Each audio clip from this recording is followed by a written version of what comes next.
네, 안녕하세요. 신박사 인사를 했습니다. 2023년 8월 14일 신박사의 장마감 복귀 방송 하도록 하겠습니다. 어, 서울로 복귀했습니다. 오랜만에 정말 다른 공기. 제주도가 공기가 맑고 조금 습하고요. 네, 그런 느낌이 있고 서울 공기는 조금 그거보다는 이제 건조하면서 공기가 맑지 않고 특히나 이제 하늘을 바라볼 때 제주도에서는 가슴이 뻥 뚫리는 그런 기분들을 항상 느꼈다면 여기선 고층 빌딩과 조금은 흐릿한 그런 하늘을 좀 보게 되는 것 같습니다. 뭐 일장일단이 있는 거지만 어쨌든 그런 차이가 있고 고향에 돌아온 느낌으로 또 이제 굉장히 항상 제가 하던 작업실 사무실의 공간에서 또 제가 제주도 내려갔을 때 제가 주로 쓰는 게 하나증권 이제 HDS인데 그게 좀 오류가 나가지고 사용을 못했었어요. 그래서 이제 KB증권 걸 이제 이용했었는데 다시 또 제가 평소 사용하던 HDS를 켜고 분석 작업을 하니까 보다 더 면밀하고 세부적이고도 또 이야기 드릴 것들이 더 많은 것 같아요. 그래서 역시나 저는 이 일이 천직이구나. 예, 많은 사람한테 이제 예, 주식에 대해서 같이 이야기를 나누고 알게 된 사실들을 또 알려주고 하는 것들이 참 즐기는 일이구나 하는 생각을 문득 하게 됐습니다. SS를 파고들면 파고들수록 시간이 계속 흘러가서 지금 어느덧 7시 56분을 지나고 있네요. 오늘 영상 좀 늦게 들어갔는데 그만큼 제가 조금 면밀히 보다 보니까 그 중국 모멘텀 주도주 두 종목을 제가 꼽아 들었었죠. 근데 주도주 군으로 올라선 두 종목이 더 오늘 확인이 돼가지고 그거 좀 면밀히 분석하면서 이제 알려드리는 그런 시간까지 같이 가지게 될 것 같습니다. 그래서 저도 굉장히 좀 편하고 많은 얘기를 드리게 되는 것 같고 오늘 또 2차전지 업종의 주요 종목들이 단기 반등권에 좀 위치하는 모습들이 좀 전개됐어요. 그래서 그런 것도 한번 체크 드릴 것이고 여전히 이제 메이저가 매집하는 업종을 우리는 따라야 된다는 이 명제 진리에 대해서 계속 반복된 강조를 드리고 있는데요. 그만큼 주요 이제 주도 업종이 나와졌고 그 업종 내에서도 이제 주도하는 기업이 나타나고 있기 때문에 그런 것들을 좀 집중하는 게 필요할 것 같다. 우리는 따라가야 된다. 이런 얘기를 드리는 겁니다. 그래서 그런 내용들 면밀히 종목과 함께 체크해 보면서 필생의 전략을 세워보도록 하겠습니다. 지수 마감부터 하고였습니다. 오늘 코스피 지수는 0.79% 빠져서 거래대금이 이제 10조? 9.9조니까 10조.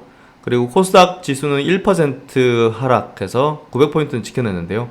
10조. 거래대금이 이제 평소보다는 적죠. 그만큼 그동안 이제 거래대금 많이 차지하면서 거래 터트렸던 2차전지 또 반도체 쪽에서 특히나 2차전지를 볼 수 있겠죠. 거래대금이 급감한 거예요. 그만큼 이제 팔 사람 웬만큼 좀 팔게 된 거고 거래대금의 이제 거래량이 이제 급감 현상이 벌어지는 지점에서 보통 단기 변곡점이 좀 형성되는데요. 오늘 거래대금의 수준 자체도 그런 부분하고 좀 연결해서 생각해 볼 수 있는 부분이고요. 오늘 하락 종목 수가 한 2배 정도 많았어요. 양시형 모두 2배 이상. 사실 제가 이제 그 세계 증시에 뭔가 좀 악재적인 부분이 나온다면 중국 쪽에서 나올 것이다. 그 얘기를 좀 드렸습니다. 그래서 이제 제 내부적으로도 이제 리스크적인 부분에 대한 어떤 조사나 분석은 중국 부동산에 대한 부분에 포커스를 좀 두고 있어요. 만약에 리스크가 발동할 수 있다면 우리가 리스크에 대한 어떤 생각을 가지고서 거기에 대한 어떤 대비를 한다면 중국 부동산에 대한 어떤 이제 문제 그 불거질 수 있는 어떤 문제에 대해서 좀 우리가 우려할 수 있는 포인트다는 이야기를 좀 드렸고 그렇게 좀 체크를 하고 있거든요. 그게 오늘 다시 또 불거진 것 같아요. 중국의 리오프닝 효과가 기대에 못 미친 데다 반도체 수출 부진까지 장기화하는 등 대내외 악재가 쉽사리 개선될 조짐을 보이지 않기 때문이다. 중국은 디폴트 위기에 처한 대형 부동산 개발 업체 비구이 위안의 영향으로 디플레이션 우려가 확산되고 있다. 폭락하면서 이제 중국, 홍콩 지수가 좀 빠지는 그런 모습들을 보였는데요. 중국 부동산 좀 심각한 문제입니다. 사실 그 정부가 이제 뭐 막아대면 그게 이제 어느 정도 좀 봉합될 수도 있는 부분이 있겠지만 사실 이게 한번 좀 터트려지고 가야 중국도 나아갈 수 있는 부분이기 때문에 그 문제는 언젠간 좀 터지지 않겠는가 하는 생각을 좀 가지고 있거든요. 그래서 이 문제가 계속 고개를 드는 부분은 한번 휘몰아 쳐져야 이 이슈, 이 악재, 이거에 대한 공포가 어느 정도 좀 소멸된다. 이렇게 좀 볼 수 있을 것 같아요. 어쨌든 이건 어떻게 흘러갈지에 대해서는 조금 더 면밀하게 분석을 한 뒤에 이제 말씀을 드릴 텐데요. 오늘 뭐 조정의 어떤 원인으로 이제 요걸 좀 지목하고 있는 것 같고, 오늘 그래서 이제 항쟁 지수가 1.7% 빠졌고 상해 전신 그래도 좀 올라왔어요. 예, 이렇게 양봉으로 쫙 해서 올라왔긴 하지만 이게 좀 빠진 부분은 좀, 그리고 그 이유가 이제 저 이유라면 좀 우리가 좀 신경 쓰고 있어야 된다. 대만 지수 1.2% 빠졌고 일본도 1.2% 빠졌습니다. 그나마 이제 한국 증시가 덜 빠진 편이네요. 코스피가 0.7% 정도 빠졌고 코스닥은 1.1% 빠졌습니다. 수급 구도는 뭐 크게 변동은 없어요. 외국인이 코스피, 코스닥 양시장 모습 한 양시장에서 각각 1,000억 정도 팔았고 기관이 코스피에서 3,000억 정도 팔았고 뭐 이 정도 수준, 뭐 큰 변동은 없습니다. 증시 주변 자금 고객 예수금은 52조, 신용 융자 잔고는 20조 3천억. 뭐 이 정도. 코스피 지수 차트 한번 먼저 보죠. 코스피 지수 차트는 지금 장기 평선 481선 두고서 2년짜리 이평선 두고서 그냥 왔다 갔다 조정 구간에 있다 보시면 될 것 같아요. 그래서 지금 치고 달리지 못하는 거 보면 이제 반도체 쪽, 또 이제 2차 전지 쪽 좀 움찔하고 있잖아요. 예, 그게 어느 정도 좀 소화되면서 움직일 수 있는 타이밍이 돼야 되는데 오늘 거래 대금이 굉장히 내려왔죠. 예, 이런 부분들은 좀 단기 반등권에 위치한 부분으로 좀 해석되고 거래 대금 계속 떨어지고 있죠.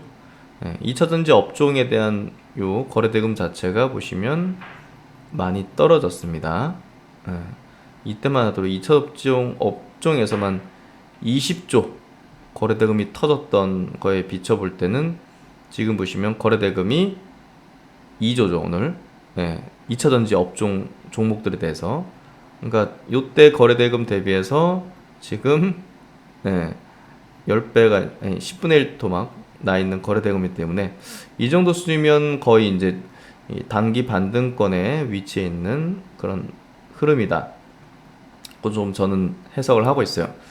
뭐 그거는 뭐 이게 법칙이 아니죠. 야, 이렇게 거래 대금이 10분의 1 토막 나면 반등 나오더라. 이런 건 아니고요. 이 전반적으로 같이 이게 버무려 가지고 이제 판단해야 됩니다. 우리가 기계적인 게 아니기 때문에 이게 다 사람들이 이제 만들고 있는 어떤 시세의 흐름, 변곡, 모습, 추세기 때문에 지금 2차전지 웬만큼 이제 뭐 팔 사람 다 판 거고 이제 뭐 팔 사람이 별로 이제 없는 거죠.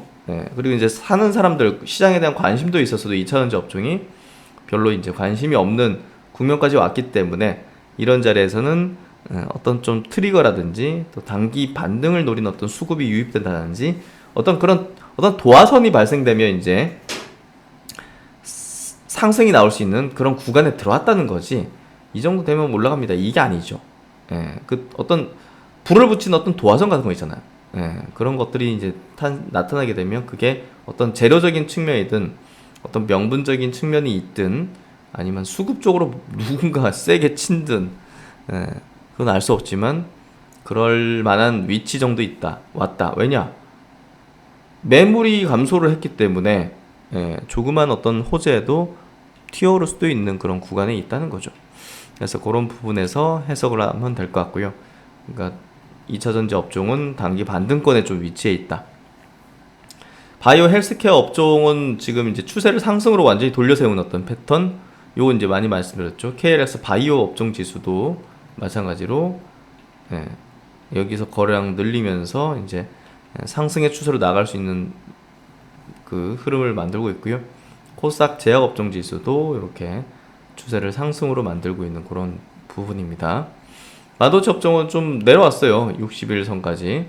왜냐면 이제 미국에서도 이게 지금 필라델피아 반도체 지수가 최근에 60일선을 이탈했거든요. 똑같이 내려와요, 사실. 한국 반도체. 대만 지수가 최근에 이제 보시면 60일선 깨고 이렇게 내려온 거 보시면 아시겠지만 반도체 좀 조정을 받고 있다. 이렇게 좀 해석하면 될 것 같고요. 뭐 최근에 엔비디아 이제 조정받는 것들 같이 연결해 보시면 되겠죠. 엔비디아가 워낙 이제 이 필반의 그 업종에서의 어떤 비중이 크기 때문에 엔비디아 주가가 밀리면 저런 식으로 전개되는데, 엔비디아가 이제 60일선을 약간 이탈하는 모습들이 전개되면서 전체적인 어떤 반도체 업종의 지수의 흐름을 좀 조정 성격으로 만든 것 같습니다. 그럼에도 불구하고 제가 볼 때는 좀 기회가 될 것 같아요. 여기까지 밀릴 수도 있겠지만, 사실 여기 갭으로 좀 메꾸려고 하는 요 정도 선까지는 내려올 수도 있지 않겠는가 하는데, 어쨌든 엔비디아는 장기적으로 이제 우상향 기조를 낼 수밖에 없을 거고요. ASML 홀딩스 이런 것들도 120일선 밑으로 좀 내려오는 조정세, 악재가 있는 건 아니니까요. 테슬라도 60일선 이탈하는 약간 조정권, 전체적인 어떤 조정권의 흐름들을 보여주고 있는 것 같습니다. 그래서 업종 지수, 이제 해외 차트, 원달러 환율도 좀 올라왔어요. 10년물 국채금리가 좀 올라오다 보니까, 야, 이거 좀 올라왔어요, 국채금리가. 이런 부분들이 이제 시장에 좀 조정 성격을 만들고 있는 부분이다. 이렇게 좀 해석하시면 될 것 같고, 오늘도 이제 좀 강조드리고 싶은 부분은, 제가 이제 그 중국 모멘텀, 제가 휴가지에서 이제 시장이 큰 변화를 그래도 이제 말씀드리려고 이제 했었는데, 그게 이제 호텔신라하고 파라다이스였죠. 그래서 호텔신라가 이제 그 뒤로도 계속 상승 중이에요. 그렇죠? 연속 상승 계속. 요날 이제 그날 주도주로 이제 올라섰다는 얘기를 드렸고, 그 뒤로도 이제 계속 상승인데, 수급을 보면 기관이 연속으로 사고 있죠. 외국인과 함께. 또 파라다이스를 한번 볼까요? 파라다이스도 오늘 역시나 3% 상승입니다. 매제 선택을 받고 그날 뒤로도 계속 기관과 외국인들이 순매수하는 기조를 보여주고 있죠. 장기평 다 올라왔습니다. 그리고 이제 롯데관광개발도 장기평선 위로 뚫고 올라왔어요. 이 기업들도 주도주였던 지위를 만들려는 어떤 움직임을 내고 있기 때문에 주도주 관점에서 봐야 될 것 같아요. 반면 이제 기관에서는 좀 팔았는데요. 일단은 장기평선을 돌파해서 이게 지지력을 보이는지를 확실히 좀 봐야 될 것 같고요. 그렇게 된다면 주도주의 지위다, 이렇게 좀 판단하면 될 것 같아요. 그리고 현대백화점이 이제 그 면세점 운영하잖아요. 그래서 장기평선을 이번에 뚫어 올렸잖아요, 완전히 오늘. 그래서 요 정도 주도주로 이제 올라섰다. 기관과 외국인들이 또 쌍끌이로 순매수하는 기조를 보여주고 있다. 그래서 요게 이제 결국은 주도주의 어떤 지위를 확인한 그런 모습들을 좀 띄고 있다. 롯데관광개발도 요거 좀 돌파를 확실하게 내어주는 모습과 함께 이제 주도주의 지위를 확인하는 그런 모습들을 보여주게 될 것 같습니다. 어쨌든 외국인 기관들이 이런 기업들을 좀 이제 계속 매수하고 있잖아요. 요거는 우리가 좀 중요하게 봐야 되고요. 아난티 같은 경우도 이제 장기평선 뚫고 올라오면서 이걸 중요하게 봐야 된다는 얘기를 드렸잖아요. 역시나 이제 계속 양봉 치는 거는 수급이 들어온다는 거고요. 역시나 이제 요 날은 외국인하고 기관이 이제 순매도했지만, 그 뒤로도 이거 매집한 쪽은 올려치는 거야, 계속. 그런 모습으로 장기 평선을 뚫어 올렸다는 건 지금, 야, 이거 기관 파는데 이거 올라가네? 이거 잘못된 거 아니야? 그게 아닙니다. 수동적으로 판 거를 적극적인 수급이 받아 먹어서 끌어올려버린 거예요. 그러니까 적극적 수급 뭐냐? 여기 지금 적극적인 수급이 숨어 있는 겁니다, 여기 지금. 아난티 주포는 개인 쪽에 이제 붙어 있다, 이렇게 보시면 돼요. 그래서 장기 평선 뚫고 올라본 분도 우리가 좀 중요한 포인트로서 보는 게 필요할 것 같습니다. 그래서 이제 아까 보셨듯이 현대백화점 같은 경우 지금 면세점 부분이, 백화점도 그렇습니다. 백화점도 그렇고 이제 면세점 부분도 그렇고 지금 굉장히 빠르게 이제 개선이 되고 있는 부분이에요. 그래서 면세점 사업 시작 후 3분기 최초 영업 흑자 달성이 가능할 것으로 보고 있다. 그래서 지금 면세점 관련된 뭐 신세계도 있지만 신세계보다는 지금 현대백화점 쪽으로 수급들은 치고 있다, 이렇게 보시면 될 것 같고요. 백화점 영업이익 측면은 대전점 부정적 영향으로 2분기가 마지막. 면세점 쪽에 포커스를 두는 것 같아요. 수수료가 없는 고마진 고객군인 FIT 비중 상승과 따이공 수수료 경쟁 완화로 영업이익이 마이너스 8억 원까지 개선됐다. YOY로 치면 전년비보다 129억이 늘어났다는 거죠.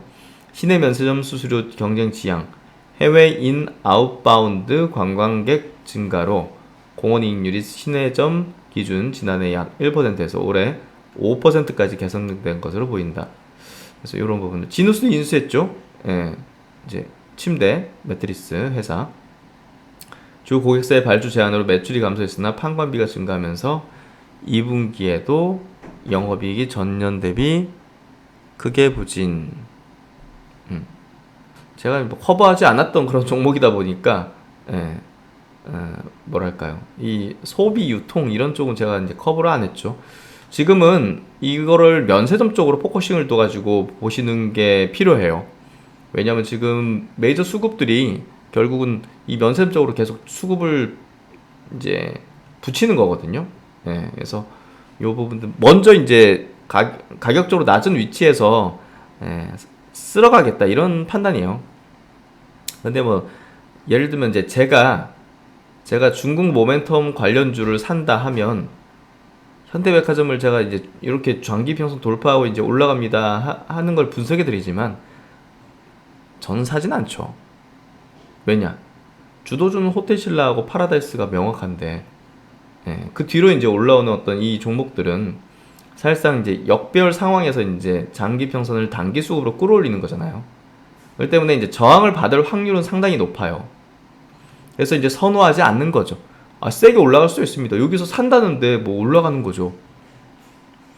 예를 들면 또 롯데 관광개발도 마찬가지로 아니 뭐 산다는데 뭐 올라가는 거죠. 근데 보시면 이제 역배열로 계속 치다가 올라오니까 그래도 이제 여기 매물대가 장기 이평선에 있는 매물 아닌 또 첩첩이 있는 매물대가 있기 때문에 좀 사실 좀 저항을 받을 수도 있는 거죠. 근데 이제 파라다이스라든지 이런 것들은 이제 주가가 플랫했단 말이에요. 그만큼 옆으로 이제 소화했기 때문에 이 정도 물량을 소화하면 위로는 이제 매물에 대한 압박이 이제 그렇게 크진 않죠. 호텔신라도 마찬가지로 플랫하게 주가 추세가 흘러갔잖아요. 역배열보다는 분명 예, 매물에 대한 압박이 상대적으로 이제 역배열 상황 종목보다는 적단 말이에요.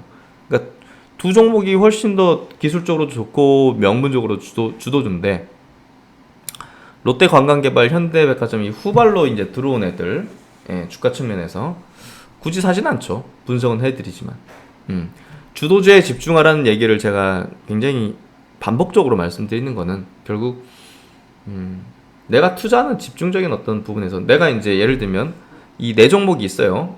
예, 네 종목이 있다면 내가 이제 1억을 중국 모멘텀 관련주에 좀 베팅한다 치면 호텔신라 파라다스에 그냥 8천 넣어버리고 나머지 2천으로 현대백화점, 뭐 롯데관광개발, 뭐 신세계, 뭐 이런 거 현대 뭐 한화갤러리아, 면세점 관련주들 있죠. 그런 것들 이제 단기 수급 세게 들어올 때 들어갔다가 이제 단타로 이제 수익 내고 나오는 거죠. 단타로. 현금 뭐 2천으로 그래서 이제 한 3천 정도로 이제 불렸어요.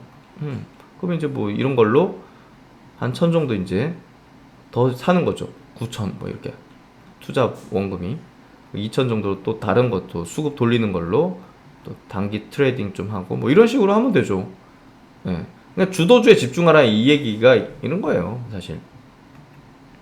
근데 뭐 예를 들면 호텔신라 팔아서 올라버려 가지고 막 잡기 어려워 가지고 뭐 1억 중에서 호텔신라 뭐 한 2천, 파라다이스 뭐 한 1,000, 그리고 이제 롯데관광개발 뒤늦게 올라가니까 이제 잡아야겠다 5천, 현대백화점 야 이거 뒤따라오네 요거 그래 요거 한 얼마 했으니까 2천밖에 안 되네.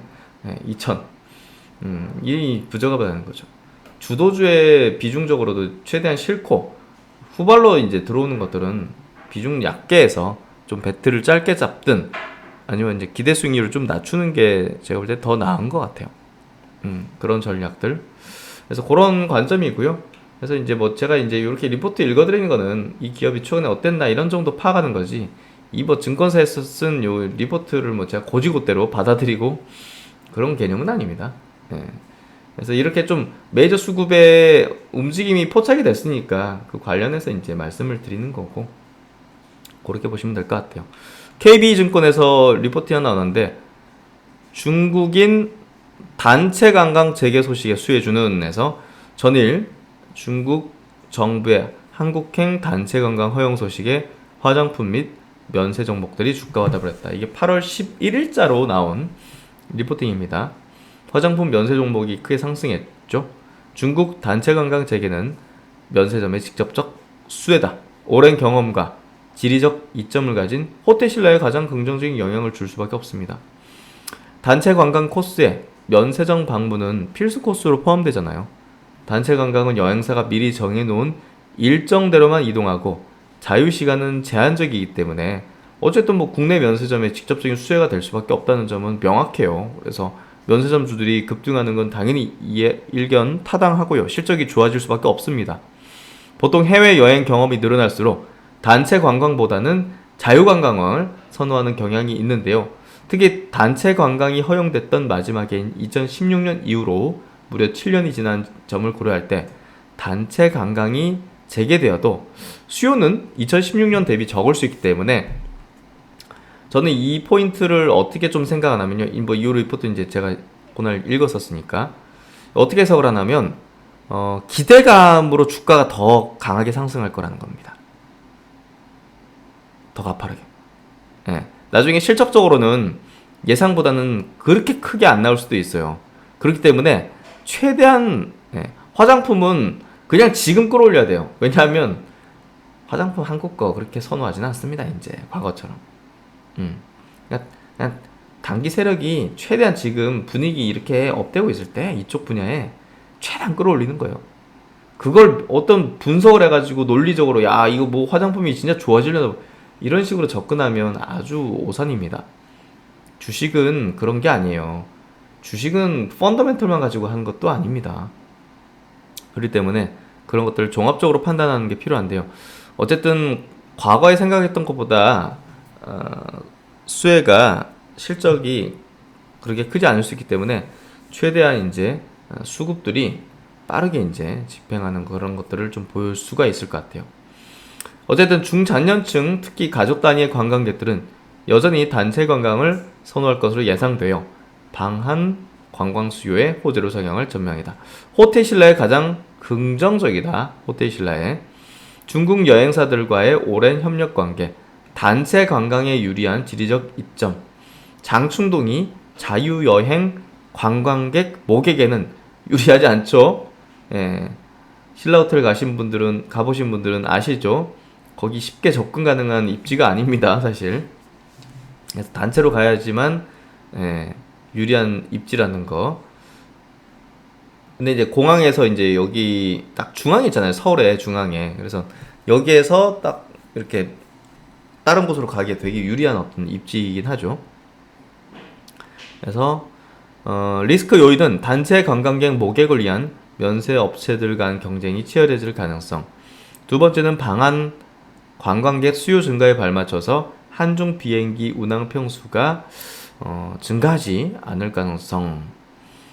중국이 관광객 인당 구매력이 2019년을 하회하고 지금 중국 소비력이 조금 뭐 내수 뭐 이런 것들이 좀 그렇게 좋은 건 아닌 걸로 좀 보이지죠. 리스크 요인 네 번째는 단체 관광객 증가로 인해서 공항 여객 수가 당초 예상 대비 큰 폭으로 증가하나 이들이 공항 면세 쇼핑에는 크게 기여하지 않을 가능성이라고 이야기를 하고 있습니다. 그래서 화장품 업종에 대한 좀 얘기를 하고 있네요. 뭐 저랑은 좀 의견이 좀 다른 어떤 내용입니다. 그리고 이제 롯데 관광개발 리포팅인데요. 롯데 관광개발 3제가 끝나가니 호재도 한꺼번에 라는 제목인데요. 실적과 모멘텀의 동반 상승 초입이다. 7월 상하이밍 중국 대사가 제주도 드림타워에서 단체 관광 재개를 노려가고 있다고 언급했을 때만 하더라도 이렇게 전격적인 단체 관광 재개를 예상하진 못했죠. 그런 어떤 기미는 좀 보였던 것 같습니다. 7월에 이미 호텔 카지노 합산 약 300억 매출을 달성해서 3분기 1000억의 매출 달성을 통한 흑자 전환이 사실상 확정되었다. 막 BEP를 넘어가는 구간에서 중국 단체 관광까지 재개되면서 가파른 실적 레버리지 효과가 기대가 된다. 코로나가 한참일 때 개장한 카지노로 영업의 변수가 지속되면서 아쉬운 흐름이 지속되었지만 하반기 흑자 전환에 더한 실적 및 모멘텀이 이제 겨우 시작하는 만큼 매우 높은 관심을 가질 필요가 있겠다는 거죠. 그래서 단체 관광에 대한 어떤 실적에 대한 레버리지 효과, 3분기 흑자 전환하자마자 거기에 이제 중국 단체 관광 이게 BEP 넘어가면 이제 레버리지 효과가 굉장히 높겠는데, 단체 관광 전면 허용 이후 중국 상해에서 출발하는 크루즈선 53척이 제주도 기항을 신청했으며, 이는 내년 3월까지 기항 신청이 마감된 상태로 상당한 보복 수요를 확인하고 있다는 거죠. 참고로 2016년 제주도 크루즈 관광객은 연간 120만 명, 어마어마하군요. 그래서 제주도가 이제 봄을 터지게 될 것 같습니다. 롯데관광개발, 제주도의 큰 호재를 아마 등에 업고 바닥권에서 세게 올라오는 흐름들을 좀 이어갈 걸로 예상이 되어지는 기업입니다. 그리고 이제 오늘 또 특징적인 종목이 삼양식품이죠. 실적을 대폭 상회하면서 제가 이제 음식료 업종에서 대장주로 꼽아드린 게 이제 삼양식품이었죠. 왜냐면 이제 수출로 이제 매출에 대한 어떤 리밋이 없는 그런 어떤 기업으로서 계속적으로 이제 이 브랜드 가치가 높아지고 있고, 그런 상황에서 매출이 지금 완전히 그냥 퍼포먼스를 내는 흐름으로 전개됐습니다. 김정수 삼양식품 부회장이 광복절 특별 사면 명단에 이름을 올렸다. 뭐 이 부분도 약간 좀 센티적으로 좀 흘러갔던 것 같습니다. 2분기 연결 기준 매출 2,854억, 영업이익 440억, 전년 동기 대비 매출액은 11.8% 증가, 영업이익은 61%나 증가. 특히 해외 매출이 1년 전보다 3.6% 늘어나면서 역대 분기 최대 실적을 냈다는 거죠. 지난해 11월 가격 인상 효과로 올해 2분기 전년 동기 대비 26% 늘었고, 지금 소스 같은 것도 엄청 팔려요. 그래서 이 삼양식품이 지금 전 세계에서 글로벌 시장에서 이제 굉장히 각광받는 흐름을 계속 이어가고 있습니다. 그래서 이제 증설 결정, 요 이제 IBK 투자증권 리포팅인데요. 수출 모멘텀에 대한 강화를 기대하는 그 부분이 또 작용할 것 같고요. 밀양 제2공장 신설 결정, 중장기 수출 모멘텀 강화될 전망에서 우리가 2차전지 증설하는 것처럼 캐파 확장은 결국 이제 성장에 대한 어떤 확인이잖아요. 그래서 그런 부분에서 보다 더 강력한 오늘 또 상한가로 갈 줄 몰랐어요. 역대급 하이 베이스마저 이겨낸 상반기다. 이게 이제 작년에 이제 굉장히 높은